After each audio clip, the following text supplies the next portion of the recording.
যারা মনে করে সুষ্ঠু একটা নির্বাচন হলে সব সমস্যার সমাধান হবে, আসলে ব্যাপারটা এরকম না। হ্যাঁ, নির্বাচন দরকার, একটা সুষ্ঠু নির্বাচন দরকার, এটা গণতন্ত্রের একদম চাবিকাঠি। এটা ছাড়া সমস্যার সমাধান হওয়া সম্ভব না। সমস্যার সমাধানের জন্য সুষ্ঠু নির্বাচন প্রয়োজন, কিন্তু সেটা কিন্তু 100% না, যে এরকম না যে সুষ্ঠু নির্বাচন হবেই আর সেখান থেকে সমস্যার সমাধান হয়ে যাবে। আমরা কিন্তু দেখছি 1990 সালের পর থেকে বেশ কয়েকটা সুষ্ঠু নির্বাচন, যে দল ক্ষমতায় ছিল সেই দল সরে গেছিল, আরেক দল আসছিল, কিন্তু তাতে লাভ হয়েছিল না। যে দল ক্ষমতায় ছিল এরপরে যে দল আসছিল তারা একই কাজ করছে, ওই ঘুষ, দুর্নীতি, চাঁদাবাজি, মাস্তানি দুইটা দলই করছে 90-এর পর থেকে। কোন দলকে বাদ দিচ্ছিল? সুষ্ঠু নির্বাচন হওয়ার ফলে এই যে ঘুষ, দুর্নীতি, মাস্তানি, চাঁদাবাজি, টেন্ডারবাজি এগুলো বন্ধ হবে না। যদি এগুলো বন্ধ করতে চাই তাহলে আমাদেরকে নির্বাচনের পূর্বে কিছু কাজ করতে হবে।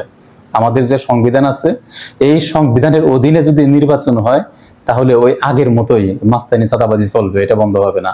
তার মানে আমাদেরকে সেকেন্ড বাংলাদেশ, দ্বিতীয় বাংলাদেশ গড়তে হবে, নতুন একটা বাংলাদেশ গড়তে হবে। নতুন বাংলাদেশ গড়তে হইলে নতুন সংবিধান লাগবে। আমাদের যে জুলাই সংবিধান, মানে জুলাই সনদ আছে, এই জুলাই সনদকে আমাদের সংবিধান বানাতে হবে গণভোটের ভিতর দিয়ে, তাহলেই যদি সমস্যার সমাধান হয়। তারপরেও হবে না। কেন হবে না? এই আমরা যদি কাগজে কলমে এটা করে রাখি, বাস্তবে যদি আমরা সেই একনায়কতন্ত্র ফলাতে থাকি, যেটা অভ্যাস হয়ে গেছে আমাদের, হাতের মুঠায় আদালত থাকবে, পুলিশ থাকবে, সব মিলিটারি সব আমরা হাতের মুঠায় রেখে দেব। কিন্তু যদি আমরা হাতের মুঠার থেকে এটা না বের করতে পারি, যদি গণতন্ত্র প্র্যাকটিস না করতে পারি, আদালতকে স্বাধীন না করতে পারি, এই দেখেন পুলিশের অবস্থাটা কি? থানায় অপরাধী বসে চা খায়। অপরাধ করে আসলে একজন মানুষকে সে নির্যাতন করে আসলো, জুলুম করে আসলো একজন মানুষের উপরে, সে কেস করতে যাবে, যায় দেখে বসে আছে থানায় ওসির রুমে, যে তাকে নির্যাতন করছে সে, তাহলে ওসি তো কেস নেবে না, সমস্যায় পড়ে যায়। এই আদালত, পুলিশ সব তারা হাতের মুঠায় রাখে যারা ক্ষমতায় থাকে। আমাদেরকে এই সিস্টেমটাকে পরিবর্তন করতে হবে। আমাদেরকে বুঝতে হবে যে সমস্যাগুলো কোথায়। যদি আমরা সমস্যা না বুঝতে পারি তাহলে আমরা সমাধান করতে পারবো না। আমরা কিন্তু এরই ভিতরে সমস্যাগুলো বুঝছি যে আমাদের সমস্যাগুলো কোথায়। বুঝলে কি হবে? যারা এই সমস্যার সমাধান করবে তারা তো চায় না সমস্যার সমাধান করতে। যেমন একটা দল দৌড়ে পালাইছে, আওয়ামী লীগ, তারা তো কোনোদিন বলে নাই, রাস্তা দাঁড়ায় বলছে, যখন বিএনপি ছিল ক্ষমতায় বলছে ওই টেম্পো স্ট্যান্ডে চাঁদাবাজি হয়। দেখেন গত 15 বছর বিএনপি বিরোধী দলে ছিল, 16 বছর, তারা কখনোই বলছে যে Awami League bus stand, tempo stand, ফেরিঘাটে চাঁদাবাজি করতেছে? কখনো তারা বলে নাই। তারা বলে নাই কেন? যদি তারা এই কথা বলে তাহলে তারা আবার করতে পারবে না। এই যে এখন তারা কি করতেছে, তারা কিন্তু ওই একই কাজ করতেছে। সুতরাং যদি আওয়ামী লীগ এখানে থাকতো তারাও কোনো কথা বলতো না যে এটা নিয়ে কথা বলা যাবে না, এটা ওরাও করতেছে, এটা আমরাও করব। এখান থেকে আমাদেরকে বের হয়ে আসতে হবে।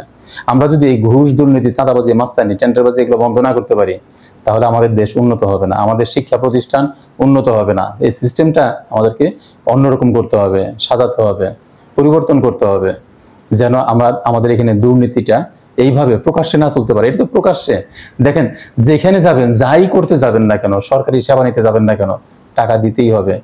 বিশেষ করে ভূমি মন্ত্রণালয়তে যাবেন একটা দলিল করার জন্য, একটা পর্চা তোলার জন্য, ভূমি নিয়ে যে কোনো কাজ করতে যাবেন সেখানে টাকা ছাড়া হবে না। পাসপোর্ট করতে গেলেও সেখানে টাকা লাগে। ভোটার আইডি বানাইতে যাবেন, একটা আইডি, সেখানেও দেখবেন কিছু একটা ভুল হয়েছে, সংশোধন করতে যাবেন, টাকা লাগবে। এমন কোনো জায়গা নাই যেখানে টাকা ছাড়া কাজ হয়। এরকম ভাবে একটা দেশ চলতে পারে না। সে 53 বছর যাবত এইভাবেই চলতেছে। কেউ কখনো এই বিষয়ে রিপেয়ার করার চেষ্টা করে না। সবাই এনজয় করছে, কেউ রিপেয়ার করবে না এই বিষয়ে।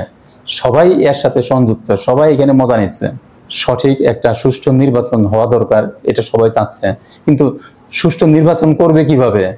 যারা প্রশাসনে আছে তারা তো চায় তারা দুর্নীতি করবে। তারা জানে যে আওয়ামী লীগ আর বিএনপি এই দুইটা দল ছিল, তারা কোনো সমস্যায় পড়ে নাই। যে দলই আসুক না কেন তারা দুর্নীতি করতে পারছে। এখন এক দল চলে গেছে, এখন আরেকটা দল আছে। তারা জানে এই দল যদি আসে তাহলে তাদের সমস্যা নাই, কিন্তু এই দলের বাইরে যে দুইটা দল আছে, এনসিপি বা জামাত, এই দুইটা দল যদি আসে তাহলে তারা এই ঘুষ, দুর্নীতি এগুলা করতে পারবে না। সুতরাং এরা তো ওই পক্ষটা ওইরকম নিতে পারে যে ওই দলটা আসলে আমার সুবিধা হবে, এরা আসলে আমার সুবিধা হবে না। তাহলে আমরা যে সুষ্ঠু নির্বাচন করব সেটাও কিন্তু একটা সমস্যা হবে। একদম হলপ করে বলতে পারি না, যেটা ডক্টর ইউনূস বলতেছে, তিনি একটা মানে এমন একটা নির্বাচন করবে যেন দৃষ্টান্ত হয়ে থাকে। কিভাবে করবে আমরা এটা বুঝতে পারি না। যাই হোক না কেন, আমরা দেখব কি হয় ভবিষ্যতে। তবে একটা জিনিস কিন্তু সত্য, যে আমরা কেউ কথা বলতেছি না। যদি আমরা কথা না বলি তাহলে সমস্যার সমাধান হবে না। আমাদেরকে বলতে হবে, কথা বলতে হবে। যে সমস্যাগুলো আছে সেই সমস্যাগুলো নিয়েই আমাদেরকে কথা বলতে হবে। আমাদের সমস্যাগুলো আমরা জানি, ঘুষ, দুর্নীতি, চাঁদাবাজি, মাস্তানি,